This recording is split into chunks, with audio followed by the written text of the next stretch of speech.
So, cool. So, Torcivia, is that how you pronounce your last name? Torcivia, yeah, close enough. Soft Not C. bad for a first guess, yeah. So, welcome. So, David Torcivia, senior colorist working in New York City. How long have you been doing color work? I've been doing color for just a little bit over a decade at this point. Not that entire time I was doing color. Some of it I started off as a cinematographer. And the thing is, when you're first starting off as a cinematographer, you're doing a lot of your own color correction, as I'm sure some of you who are trying to shoot your own stuff are aware. And I found out very early on in the process that I was a lot better at fixing the mistakes I was making on set in the color suite than I was, making those mistakes in the first place. And I just kept doing color more and more, and I've been able to make a career out of it here in New York. I'm very fortunate with that. Worked on a lot of cool projects with a lot of interesting people, and I'm excited to talk to you all about that today.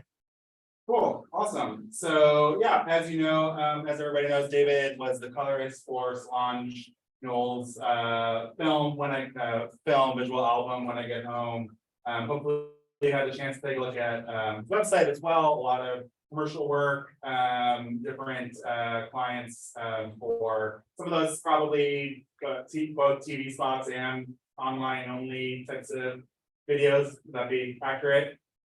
Yeah, it's a wide variety of stuff. I've done narrative things I used to do a lot of work for Adult Swim with Aqua Teen Hunger Force and Your Pretty Face is Going to Hell. Too Many Cooks, did all those things. That might be a little bit before some of y'all's time. A lot of advertisements. That like really meta. Yeah, that's the one. Oh yeah, no, I know that one. I've shown that. Too Many Cooks. Yeah, that's a fun one. Wow. Lot of advertisements, a lot of music videos. I try and do a couple of short films and other narrative work throughout the year, but I don't do much TV. I don't do much narrative features because I'm being honest, it's a very different type of working. You're on a project for months at a time, and I tend to get bored. And so a music video or a commercial is something nice that you can just do in a day or two, or maybe a week, and then move on to the next thing to keep things fresh. Awesome. Yeah, so I asked students to take another look or to think back to their experience watching When I Get Home. So I definitely want to take some time to think about that and talk about that. But maybe if you wanted to just kind of give us that little overview of the work that you do, or if there's some things you pulled up that you wanted to share to get us started. Yeah. Here, I can actually flip us over to Resolve right now. I was able to actually, this is the project itself of When I Get Home. It's not exactly like it looks in the final version because over time, this was done, 3 years ago in 2019, and tooling changes, plugins change, programs update. So you don't have all the same exactly setup that you did before. So things are going to look a little bit different. But this is the actual project. You can see how things get messy when we're doing big projects. This is 41 minutes long. Resolve now, you can do editing in it, so you can see a little bit of our timeline here. And this was such a fun process to work on. You don't oftentimes get the opportunity to work on things that are just true artistry. And when you do get those chances, you got to jump on them and you have to just stick with it and push through, because oftentimes the reason it is true artistry is because someone somewhere is making sacrifices, and that's oftentimes you're working hard, you're working long hours to make sure that the artist's vision comes true. But I feel like we were able to do that on this project, fortunately. I'm just a small part of this. A lot of the work was done on set. There were 2 DPs on this, Chase Irvin and Ryan Helfand. We shot a lot of different formats, 35 millimeter, 16 millimeter. There's some Alexa in here. So it's everything all the way to iPhone. Solange shot a lot of stuff on her iPhone that she integrated with this, things like this. So we have a lot of mixed formats. You don't have to have expensive stuff to make great looking things. And this project was really a labor of love. And you can see, I'll just show you a little bit here. So this is Stay Flow, the section that I think that we talked about, Ben. And this is what it would have looked like coming out of the film scan. And you can see they're already are making things look great on set, and we're just taking that little bit and polishing it and making it look even better. But yeah, I mean, it's a big project. There's a lot of stuff to see here. I'd love to hear what y'all are looking to see. I know this is a intro to film class. I don't know how many of you are interested in being in the film industry, or if this is just a class that you took because you thought it'd be fun. You can learn about how to watch movies, and that's a great thing and how they're made.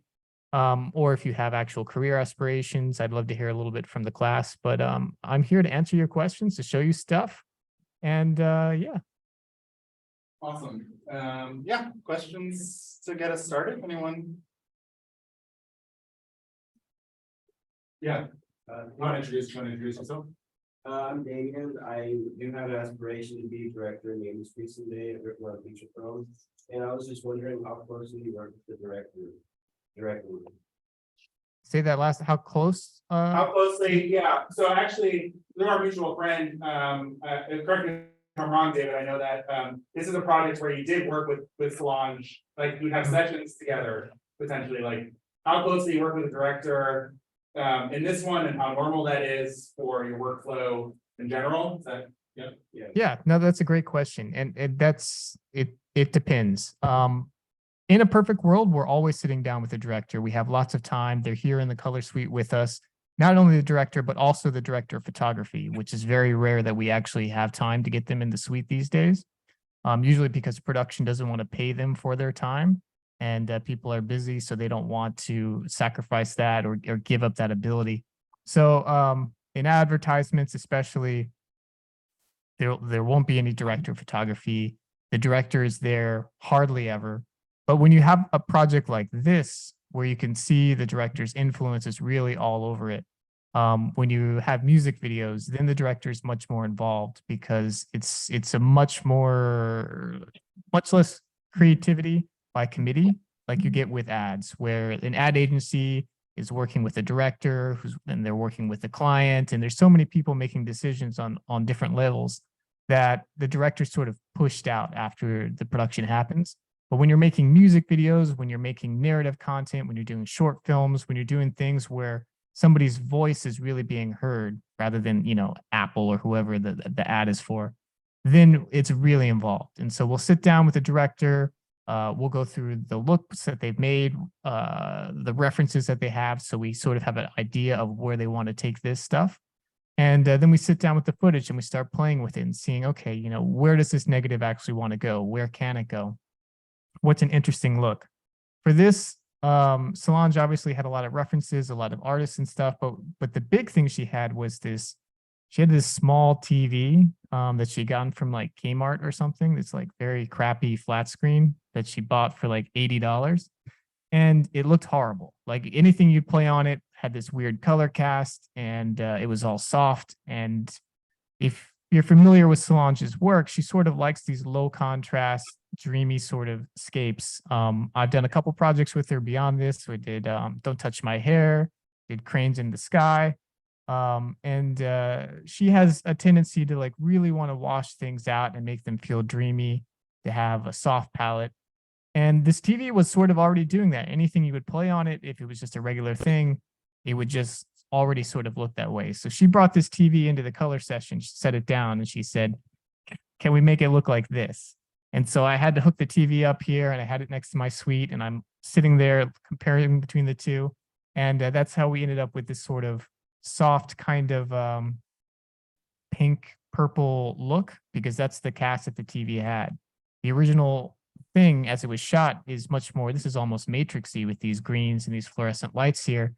But this is the vision she had, in part because of that television. And so anytime a director walks into a suite and they know what they want, it's going to make everything go much smoother. So my advice to you is, as you move along this process, is know what you want. Be open to collaboration and recognize when people do have good ideas, but always have some sort of vision that you're working towards. And if you ever find yourself lost and needing to see options to figure out what you want, that means you're a little bit astray, I think. And you want to try and sit back down and figure out, okay, wait, this is what I'm working towards, and keep moving in that direction. Other questions? My name is Morgan, and I'm also kind of interested. Can we grab the microphone? Can in you hear Morgan? Yeah, I can hear Morgan just fine. Okay. Cool. And I'm interested in the film industry, and I was just kind of wondering how you got started in that and how you kind of figured out what you wanted to do in it.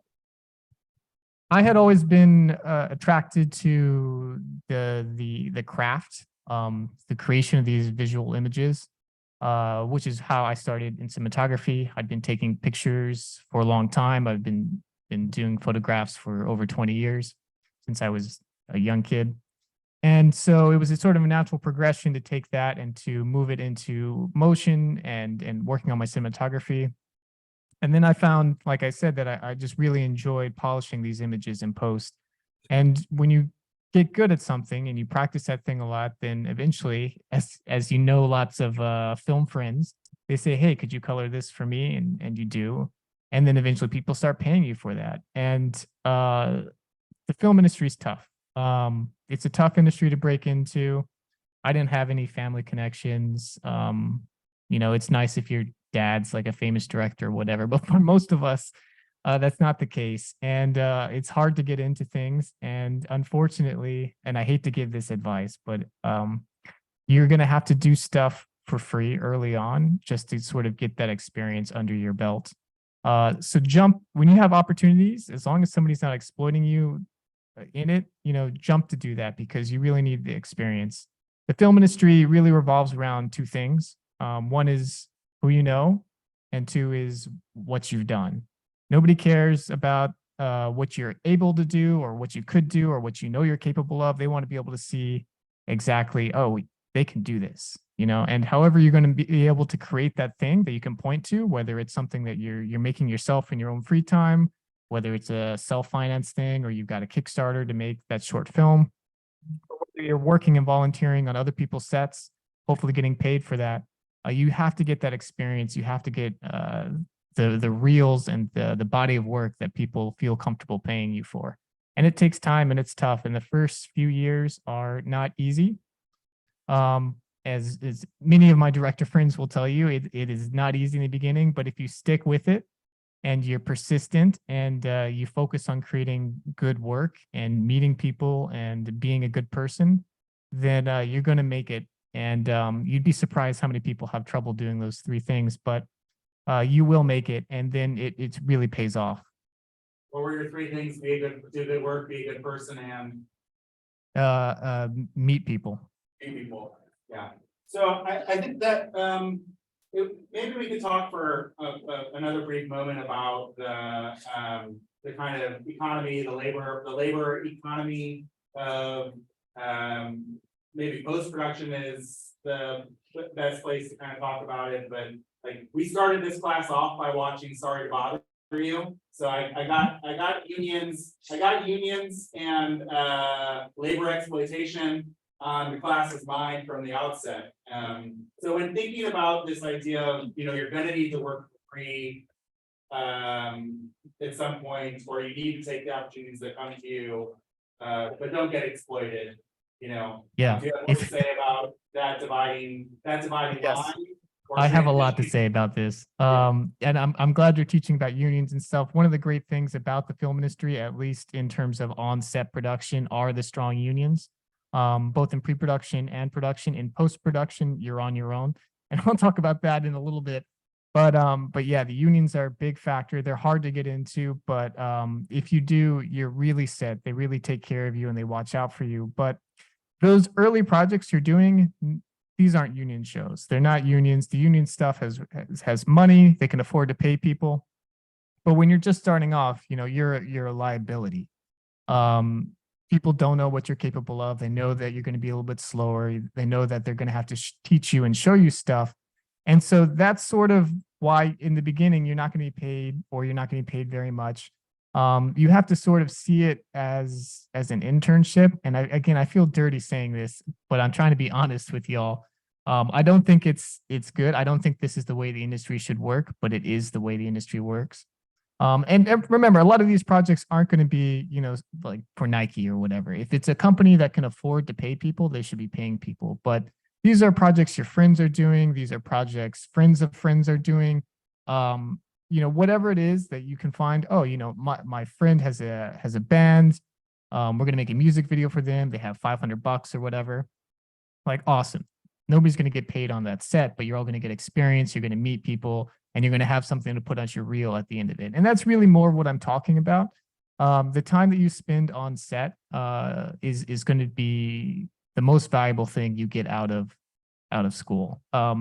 What you learn in school is going to let you thrive on set, but the time you spend on set, the people you meet there, is what's going to advance your career. So spend as much time making stuff as you possibly can, because it's going to pay dividends down the road. Are you a film school graduate? I didn't ask. I am, but I went to University of Georgia, which is not a real film school. It's the film department is very small, and I would not consider it a film degree. But in many cases, a film degree is actually sort of people are less thrilled about having to deal with, say, like a new USC grad, because they're very opinionated. And they think they know everything. And when you're just on set and you're coming out of school, even if you graduated from one of these big film schools, you don't know anything. And you have to get past that, and you just have to accept that what you've learned in school is sort of useful, but you have so much more to learn that it doesn't matter if you graduated from UCLA or NYU or wherever.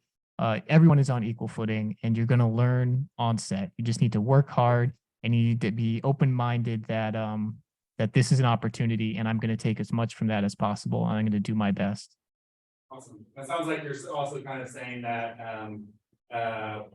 being a graduate of Portland State, not NYU, USC, could have some advantages in people's minds that you're not going to tag those folks do. Unlike my NYU friends, you're not going to come out with 6 figures of debt either, so that helps. Yeah. So we do have some, this is a bit random, but we do have some students, some graduates who have migrated towards Atlanta. Do you have any thoughts on the Georgia production scene? Like after Shrill left here, folks are saying that Portland at the moment is not in its production boom phase. But yeah. No. I'm from Atlanta. I grew up there and was in school and working on sets there right as that big film boom was taking off. Pinewood Studios was built around that time. That's when they started shooting those first Marvel movies down there. So it was a great time to be coming up in the industry. Atlanta was at that time much cheaper than LA or New York. It still is, but not as much so, unfortunately. It's really gotten a lot more expensive over the past few years. But Atlanta's a great place if you want to be a crew member on set. If you want to be a production designer, if you want to be a grip, a gaffer, all these things where you're doing the work on set, union jobs that are consistent, that pay well, and live in a city where your money's going to go decently far. Atlanta is a great option, and I can't recommend it enough. There's a lot of people, there's a lot of work, and it's really easy to meet people there in this industry because it's such a big place. New York is an ad town. If you come to New York, you'll be working on ads. Ads are where the money is in the industry, but it is soul sucking. So it's a little bit of a trade-off there. Nobody wants to be making pharmaceutical ads on any level, but the pharmaceutical ads, pay the bills. That's how you can live in New York. There's a good creative documentary and experimental scene here, but if you want to make feature films, if you want to make content that people are going to really see, that all happens out in LA. And at some point, no matter where you go, unless you're happy being a middle of the line crew member your whole life, you're going to end up in LA or New York or London or one of these other towns. If you want to be a writer, if you want to be a director, if you want to make narrative work, you will end up in LA at some point because that's where those decisions are made. You have to go where the money and the financiers are for that path, and that happens in Los Angeles. Yeah, but I mean, they're all great places. You can make it work there. You're going to have a lot of roommates, but LA is an easy place to find work.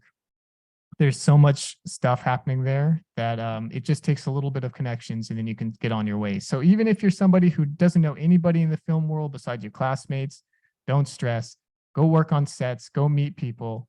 And any of these places, Atlanta, Los Angeles, New York, will take off. Austin's also booming. New Orleans is a place that has very consistent film as well. Mexico City is actually a big destination now too. So if your Spanish is good, or if you have a Mexican passport, that's a good option for you. Thanks. Haley, and then. You mentioned that it's not really as important what school you're coming from, and I was thinking, how important is it majoring in film versus minoring in film? Because I want to go into commercials and advertisements, so I was thinking about marketing with a minor in film, but I don't know if marketing is the correct route to go, so I was just wondering about that. Yeah, that's a good question. What are you trying to do in commercials? Are you trying to be a director, or are you trying to be on the agency side, like a agency creative who's interfacing between the brand and the director and the production team? Or do you want to work in post, or what? Agency side? Definitely go marketing. Okay. Nobody's going to care about a film major. A film minor will help you, I guess. But absolutely go marketing, and the same sort of stuff, make as much as you see, build out your portfolio book, because that's what's going to get you a job or an interview at these agencies. Thank you. So I was just wondering, like, Sorry, you guys want to introduce yourselves? oh yeah, so I'm Rosie, and I was just wondering, like, what program do you use for this? And also, like, how are you able to organize so much footage, like, for your films?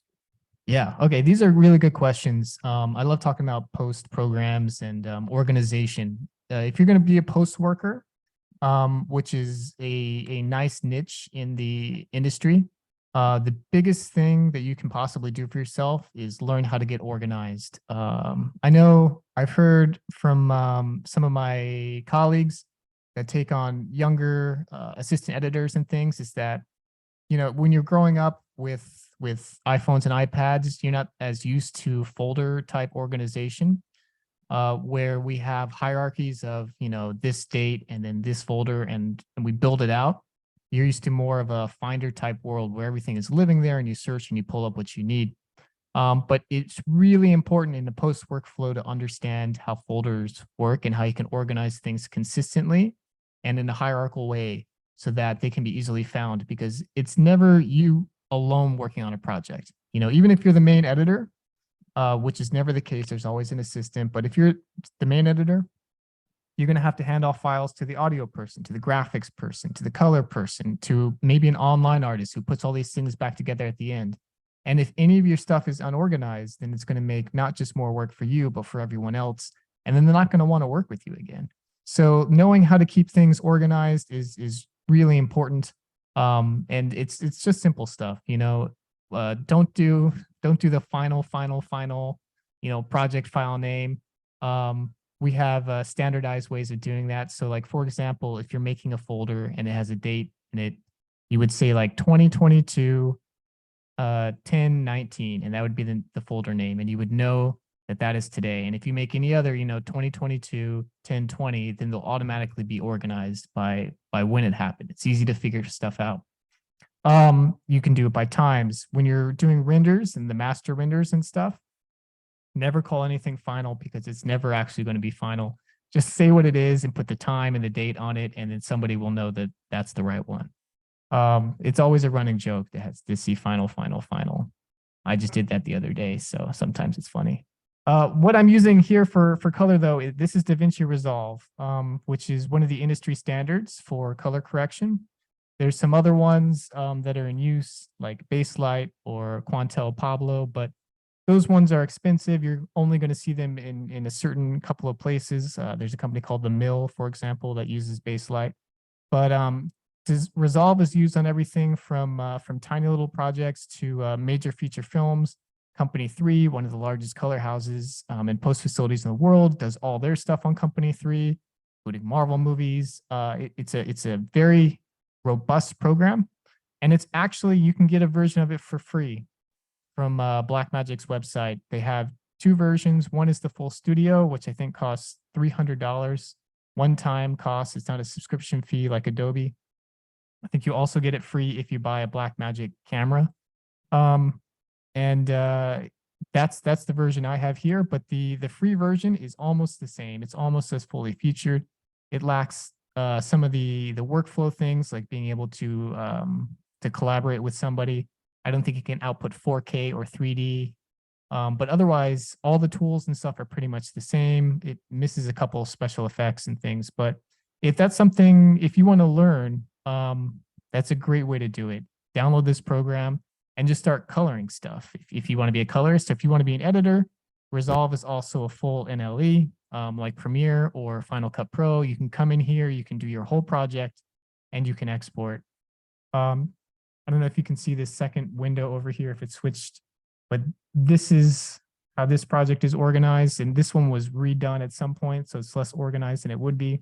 We're still But on you your, can see, we're still on Oh, your it's- timeline if you wanted to. let me see if I can switch it one sec.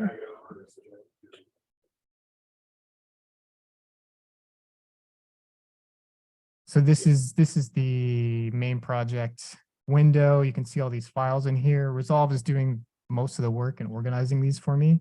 But even still, I have the media and then I have audio. All the VFX are in here, and the VFX are broken down by what time they came in, where they got dropped in, whether they've been finished and approved. We have stills. I don't know what this LMAO thing is, but it must have been something funny at the time. References, promos, masters. You just have to keep everything organized, because when projects get big like this, it's very important that you stay consistent so that you can find everything later. I'm happy to answer more questions about Resolve, but I know it's super boring for those of you who aren't interested in it. I think because we start, I mean, does anyone have any specific questions about the color or like an aspect of the color in the Solange film that we could ask David, you know, can you show us some of the tools that you use in here to achieve that look or that effect? Anyone? Yeah. Riley? Yeah, my name is Riley. I also want to be a director someday, but there's a scene where like there's all the sparks flying behind the Yeah. thing. What do you do to make that? Well, this is actually a practical effect, believe it or not. They had somebody standing back there with an angle grinder, and we're grinding something to launch all those sparks, which I think is a great piece of advice. Anytime you can do something on set practically, that's the way to go, both because it's usually easier and often it looks better. That's absolutely the case here. It's not always possible to do that, but like this just looked exactly like that, and then I just intensified it. You can do effects of that. So in Resolve here, there's a tool called Fusion, and I'm not sure if this is in the free one, but I think it is, but I don't know how full featured it is. But in here, you can come in and this is like a program called Nuke, which I'm not sure if y'all are familiar with, or After Effects, where you can go in and you can create, you know, different elements in VFX. You can do particle generators, and you can basically build things like this. And you can do that in post. Fortunately, YouTube has so many tutorials on how to do these things, oftentimes from working professionals. And that's a great way to go if you're like, oh, I wonder how to do this, go YouTube it, because somebody somewhere has almost certainly done it and made a tutorial so you can watch it. And one thing to remember when you're watching these tutorials, when you're watching these posts, is you never usually want to copy these things exactly, but sort of take them as inspiration. At least maybe copy once you're first getting used to it, but once you start understanding how this workflow works, definitely just use this as inspiration, because there's no correct way to do things in post and VFX. There's so many different ways you can approach a problem, which is one of the fun things about being in post.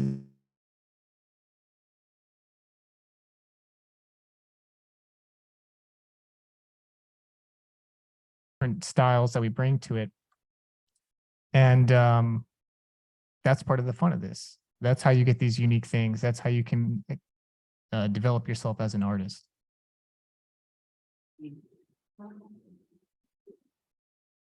Hi, I'm Rowan. I want to be an editor. And my main question is, where do you find practice, or like, are there challenges that you do for yourself? Because the main thing is that like, I don't have anybody, I don't know where to find work, but also I don't have stuff to work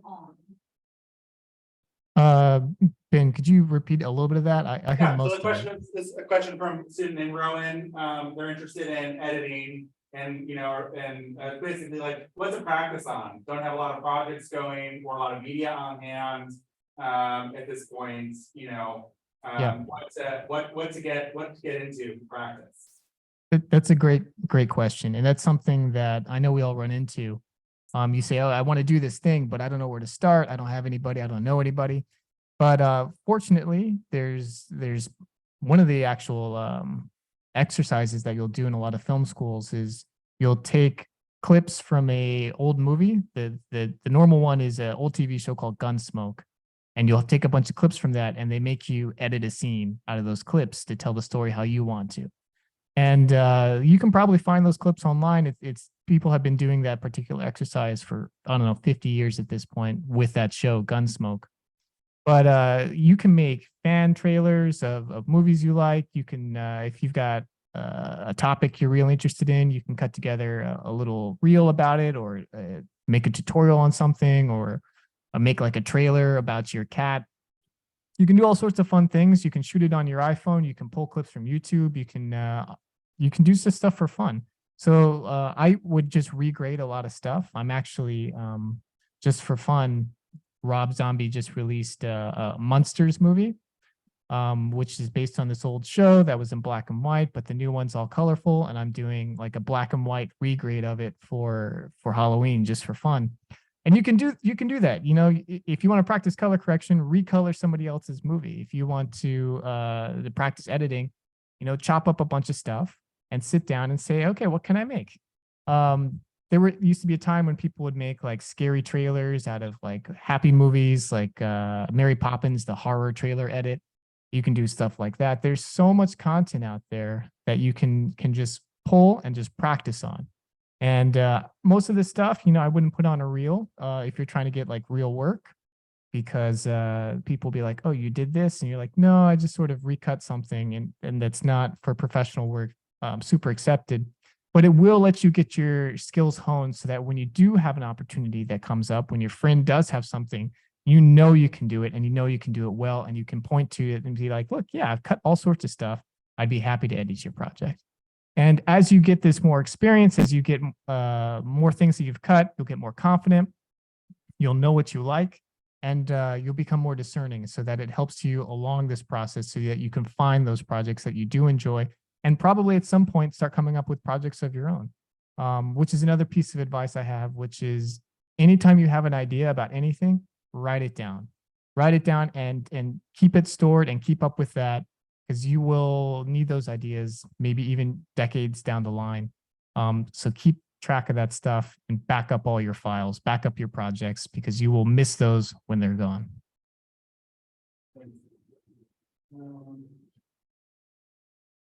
Should I? Sure, I want to ask, so is it about the software? Do you want to change the subject? I was just gonna ask, like, I don't know if his goal always was gonna be doing color work, or if he ever wanted to work on like directing or writing or other type of stuff. Like, was the goal always color, or? Did you hear that? Yep. I really truly love color. It's very enjoyable for me, the process of polishing this out. I have zero desire to direct. Sometimes I'll write stuff with my friends who are directors, and that's always enjoyable, but you're not locked into any one thing. You can at any point, with your experience, with your connections, decide if I wanted to direct something, I could write that short, get some of my friends, put some money down so that we're not all just working for free, because you can't do that after a certain age so much, and make it, that option is always there for me. Once you're in the industry, once you have these connections, it's a lot easier to shift around. Maybe not make the jump to director unless you're self-funding that, because it's competitive and there's a lot of competition there to get that work. But everyone's a writer. Everyone has a script. Everyone has story ideas. Write those ideas down because you're going to need them. But yeah, you can make these jumps. I really enjoy where I am. I really enjoy the process of color. I find it almost meditative when it's a nice project, less so when it's, an advertisement for Skechers or whatever. But yeah, basically since I started shooting, I wanted to stay in this field. But I know plenty of people that have made the jump from choreographer to director, from director to editor, from set design to lighting. You can jump all around. It's a wide, vast field. There's so many niches in it, and you can basically do what you want. But it is harder to jump from post to production just because the hours are different and the people you're hanging out with are different. So your networks are slightly segmented. But when you're early on in your career, those jumps are even easier. You can just move around until you find that place where you really excel. And I think a lot of you right now that want to be directors, you might find that you love being an assistant director and yelling at everybody on set to get it together and stay on schedule. Or find that you love being the producer who calls the shots and tells the director what to do in the end of the day. Or find yourself like, being on set kind of sucks. Waking up at 4 a.m., going until, 10 p.m. and doing that again and again. Like, this is not good. And you'll find yourself moving to posts because we start at 10 a.m. and we end at 6 p.m. and we sit in air conditioning all day. But then again, you're jealous of your friends traveling. So you're going to find there's a lot of niches and it feels competitive. And I know in school, I remember thinking back and it felt like a competition, right? Who's going to make the best stuff? Who can put these things together? There's only a couple slots. But really, I think something to remember is that this is a collaborative industry. You're going to come up together with your classmates. The success of one of your classmates is going to help all the rest of you because they're going to be extending back and saying, hey, I just got this job. Can I bring you on to shoot it? Can I bring you on to edit it? And so you really need to help each other because the networks you build now in these classes are going to be the networks that follow you through the rest of your career. And there are people that I met in film school, successful producers doing A-list movies, writing for shows, winning Emmys. And we all help each other out still to this day. And I know almost everybody is doing that. And meet the people early on and just keep helping them out because that's where the real advantage in this industry comes from. There's a lot of camaraderie because it's a lot of work. There's a lot of weird schedules, a lot of all-nighters and things like that, but that sort of builds a bond that brings you together. Cool. Before, so just to stay on the kind of software side and Da Vinci, I don't know, I mean, one of these images of Solange might be a good thing to talk, something that I've noticed about you described the kind of low contrast, hazy look, but there's still, I don't know where the saturation is of this with these images, but there's still something quite naturalistic and like in the state flow video, like the red and the green in the machine are still hot, like even though it's washed out, it still feels quite colorful, I guess, if that's accurate. So I'm interested in hearing you talk about that, but maybe also walking us through a very brief, like, here's the set of tools that I tend to play with within the software to refine. Yeah, definitely. So this one, I don't know if this is the right project to walk you through what I would do normally, because one, my process has changed a little bit. And then two, this was shot on film, very honestly close to the look that Solange was looking for. So this is the raw right here. And you can see it's already kind of washed out. It still has some of the richness, especially in her skin tones and stuff, but it's low contrast. And we actually went in and we opened it up a little bit more and we lifted these blacks. So like, look at her hair here. That's where it was before. And we brought it up even brighter. We've done some sharpening and stuff because even though we want low contrast, we still want to be able to see details and sharpness. I can show you how I might approach that. Sure. Let's do one of the like this one.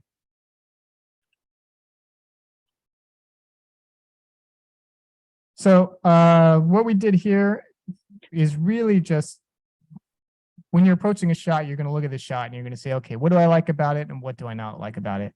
And so this is the raw shot. And honestly, I would say I really like what's going on here already. You can see how rich these color tones are. You can see the blacks aren't crushed, but there's not a lot of detail here, even though they aren't bright. So like if I brighten this up really bright, you can see there's nothing there. So we can't lift it too much because there's not a lot of detail in the shadow tones, but we'll bring it up a little bit.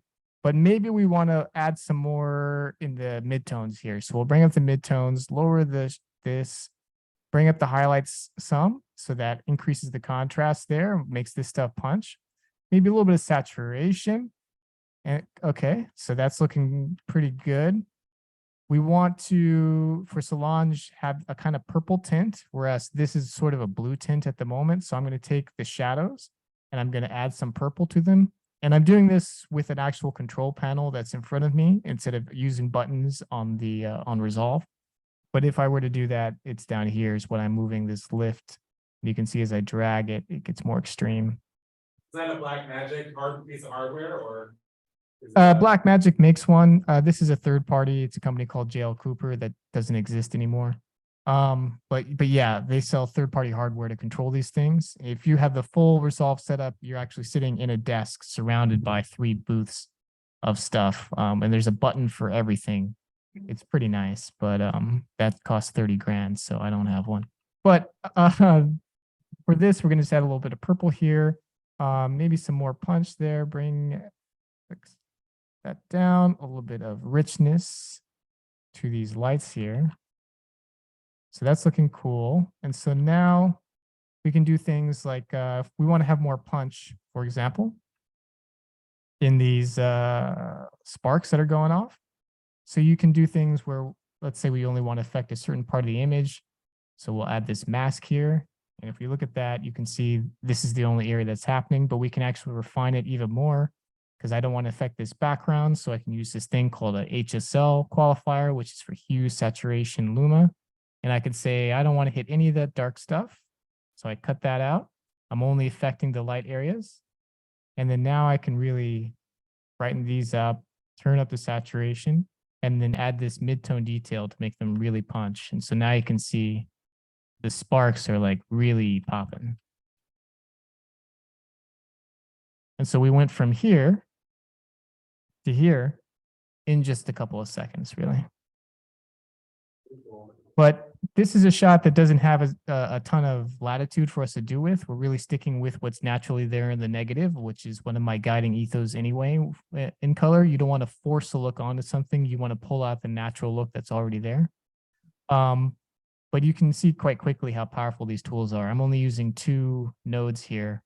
And on a difficult shot, I might use 20 or 30 to get nitty gritty. You might say, let me just grab the hair or just her eyes. Maybe her eyes here a little bit not as poppy as we'd like. So we'll go in there and just brighten up the whites. Maybe there's some flyaway hairs here. We'll take that out. You can get as detailed and specific as you want. And it really is only a matter of how much time you have available to you and how patient you are. So we have a few more minutes for some more questions for David.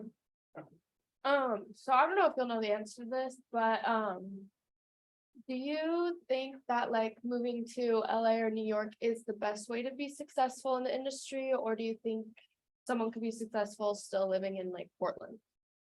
You can definitely find success anywhere. What you'll find is that at some point in your career, you sort of hit a cap of what's available in your market. I felt that in Atlanta when I was working in there, just because there's not a lot of post-production done in Atlanta, and I had to move either to New York or to Los Angeles. But when you're first starting your career, if you have a good network in Portland or whatever town you're from, if you know people, if you have a place you can crash, it can be a really good way to start getting your experience, start getting things under your belt, start building out that reel so that when you're ready to make the jump, you'll know it. At the same time, I've had friends who graduated or didn't graduate and dropped out of school and then immediately moved to LA, and they're also thriving. I don't think there's a right or wrong way to do this. I think as long as you're determined and consistent and diligent in your work, wherever you are, you can make it. There's a lot of luck involved, but that's what the diligence is for, because the longer you push through, the more likely at some point you're going to get your break where you can actually turn it into a career. And then once you've had that, it's much easier to move around if you want to relocate to New York or LA. I would not recommend moving to New York immediately, though, for sure. One of the things I think you mentioned or referred to, David, was the cost of living, like Atlanta is increasing, but it's still lower cost of living. So one thing to consider is the cost of living in the area where you are. Maybe correct me if I'm wrong or you disagree, but I feel like sometimes in the smaller market cities, it's easier to meet people essentially, to find your collaborators and get started in an earlier phase. Whereas in New York, Yes. it's I lived in New York for 10 years. I found making those connections where everybody's got the time to help each other can be quite difficult. Yeah, New York is the worst for it. New York's very hard for this. And I like I said, I don't recommend moving to New York until you are established. It's a tough town, but LA is, because it's LA, there's so many people moving there. There's a lot more of those opportunities for making connections to people just starting off in their career. But yeah, one of the big advantages of the smaller markets, like Portland, less so like Atlanta, which is sort of a mid-market, is that there's a lot of people just getting started. There's a lot of people working on their own personal projects, and there's a lot of opportunities for those early sets where somebody doesn't mind necessarily that you don't have much experience, as long as you're willing to work hard and learn. And those are hugely valuable when you're first starting off. Cool. Yeah, Heather? Hi, I'm Heather Martinez, and I was wondering, you said that you generally do ads and music videos. Like how long do those jobs usually take people to do, and how many do you do a year? How long are those ads and music videos? Yeah, so Heather's question was like, the small projects, how long do they take? How many do you do, in a year? So like maybe kind of what your like work portfolio over the months or the course of the year kind of looks like. No, that's a good question. That's a very specific question for color, because, I'm on a project, if it's an ad, typically for 1 day, 1 to 2 days. If it's a music video, maybe 2 days. I think this video for Solange, which is 41 minutes long, and whole album thing, I think took us a week and a half, which is really long for these things. But for me, I do maybe 100 to 150 projects a year. And that adds up, and I can't even remember most of them at this point. But for an editor, for example, they might be on the same ad, or really these days it's a campaign, because you have the 60-second, the 30-second, the 15, the 6. Then you have alternate versions for Instagram, TikTok, Twitter, usually multiple for Instagram. And the single ad you cut turns into, by the time you're done, 25 different cuts. So even though they'll be focusing on really one thing, all these other cut downs and the back and forths end up meaning that you might be on a job for 3 weeks to 6 weeks. And so if an editor is doing, 10 to 20 projects a year, if they're a commercial editor, then they're doing pretty well. Thank you. Music videos are in post. It's typically something like 3 weeks, I think is pretty normal. Most of that time spent editing. But a director might spend, 6 weeks on a music video. On a commercial, director's often only spending a few weeks on it because the agency is doing a lot on their end. And it really varies. A short film might take sometimes a year on the director's behalf, but the color might happen in, a day or two. So where you are on that process affects, what your workload is, how many projects you're doing, and how long you spend thinking about them. Haley? Applying for a job is one thing, but it's different finding a job, and you say you work on to 150 different projects, how hard is it to find that work? And is it like, once you meet one person, then it just kind of trickles down and you meet a whole bunch of other people, or is there like a place you go that like distributes like information or? No, that's one of the frustrating things when you're first starting is that it doesn't seem, it's not obvious. You know, other careers, if you're a software engineer, whatever, you go on LinkedIn, right? And the recruiters reach out, or you send your resumes to Google or whatever. And it's simple. I mean, it's not easy, but it's simple and you understand how it works. But the film industry is it's really sort of gigs that are floating around. And there are staff editors and stuff, but you're not going to be able to get those positions until you're a little bit farther on in your career, and they act more as talent agencies. When you're first starting, it's you hear about gigs. Somebody tells you about a gig, and or they call you up, or they send you a text or an email, and you get on. There are job posting websites, but I actually don't know anybody who's ever gotten work off those, outside of actors looking for extra positions and things like that. It is an industry that works almost entirely on word of mouth, which is why it's so important that you meet people and you leave a good impression. And you do that by working hard and being kind. And there's not a good way around it. And I don't like saying it like this, but you know, it's who you know and what you've done, and those are the two things that help you get more work. All of my work is producers and post-production supervisors that I've worked in the past, agencies, agency creatives who asked for me on the project. And that's how it works. I don't apply. I don't send resumes off. I haven't made a resume in I don't know how long. I don't know if I've ever gotten work off a resume, which is one of the nice things why your film school doesn't matter, because no one's ever going to see it or know where you went, unless you went to NYU and you tell everybody it constantly. But yeah, it's a word of mouth industry, and so that's why you just have to meet people, work on those sets, leave a good impression, and hope they bring work to you. Thank you. No. Hi, my name's Noel. I'm a film major focused on cinematography. On the topic of communication and connections, when was the initial contact with Solange's camp or Solange herself?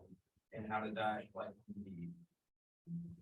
Well, for this particular project, this was co-directed with Solange's husband at the time, a man named Alan Ferguson. And I had been working with Alan for 10 years, and which is how he brought me on to work on his wife's stuff. I met Alan first doing a music video for Janelle Monáe that a friend of mine was producing back in Atlanta a decade ago. And which one? It was for it was Queen was the first one I did, but I did several of hers following that. Janelle's great, and Solo's great too. They're both great people, incredible artists. With Janelle, what did I do? I did Queen. I did what's the one that she did with Miguel? The recent one. Which one?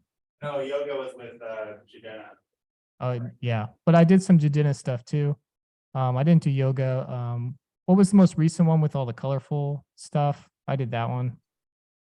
I did some of them on her recent album, though my friends did the rest, like Andrew Donahoe, if you know who he is, he's a director. I've done a lot of her stuff. She's great to work with. She's a real visionary.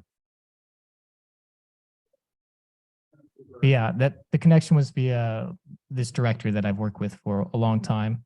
And I was introduced to him through friends. It's all word of mouth. That's how the whole industry works. And next thing you know, you're sitting in here in your room, and Solange is singing to you while you work on your film. So that's the industry in a nutshell. Thank you. Was it more? So something you mentioned when we chatted on the phone, David, because we're basically out of time, so maybe this is a good wrap up. That you see with artificial intelligence, software tools, post-production really kind of transforming 5 years from now, it'd be different. I don't know if you want to just tell us a little bit about how you see these, Yeah. technology where it's headed. Things are changing very quickly. So on-set production is obviously unionized and protected. Post-production is not. We failed to create any sort of unions or protection for post workers, which is why we see VFX artists in particular being abused constantly, while VFX companies go out of business, while the films that they make win Oscars. There's a lot of outsourcing in the post industry, especially as internet speeds increase and we're able to transfer these massive files faster. For projects like this, a lot of work is farmed out in VFX to Eastern Europe, to Ukraine and Poland, as well as India, where people work overnight for very cheap and they do very good work. So it's tough. You're competing against all these people who are outsourcing stuff, which is why it's important, again, to know people who want to work with you, who want to sit in the suite and actually get things done in person, which is a much more efficient way to work, but is more expensive. This is all sort of being compounded by the artificial intelligent neural nets that I'm sure you've played with at this point, things like Stable Diffusion, Midjourney, DALL-E. These tools are being already integrated into post-production video workflows. There's a company called runway.ml, if you want to look up their website, that is creating machine learning post-production. And they actually just this week released a feature where you can just type in, make my film look like The Matrix, and it does the color grade for you. So I'm going to be out of a job in the not too distant future, I guess. It's a radical changing time in the industry. Commercial budgets are getting smaller. Music video budgets are getting smaller. Content is shifting of where it's going. Instead of massive TV campaigns, we're shifting things to TikTok, and agencies want to pay less for TikTok ads. Everything is getting sort of reshifted at the moment, and it's really sort of an interesting time because nobody knows where it's going to go. Y'all are going to be the people who can bridge this connection, because you've seen how things are done in the old way, like Ben is teaching you, or I've been showing you today. But you're the ones that are going to be able to connect it to the way that things will be done in the future, where you can do a whole project on your iPad or your phone, where you use these cloud-based machine learning tools in order to do the job of multiple people over multiple days by yourself in an hour. Get used to these tools now. Don't be scared of them, because they're not going away. And the people who know how to utilize them and bring them into their workflow are the ones who are going to benefit the most. I know a lot of people are really hesitant, saying, oh, no, we're never going to do that. But learn these tools now, because they're not going away. The old way of doing things is going to change. And so just keep your eye open towards the future. And if something works for you and somebody says, no, that's not the right way to do it, unless they can give you a good reason why that's the case, why things should be done this way, like organizing those files, which I'll stick to, chase that new path, because this is the time to find new frontiers and trailblaze a new way of doing things. And y'all are the people to do it. Awesome. Well, thanks so much. Round of applause for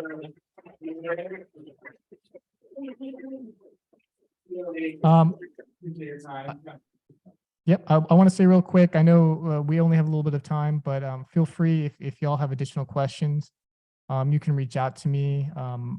Ben has my website, but the best way is probably actually if you want to send me a message on Instagram, I can field your questions there. I might not get back to them right away, but it's just my name, David Torcivia. It's mostly my photography, but I do post my work there sometimes. Or send me an email at david.torcivia@gmail.com, and I'll do my best to answer.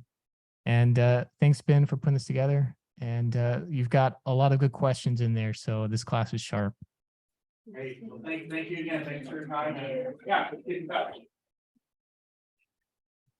Thanks, everyone.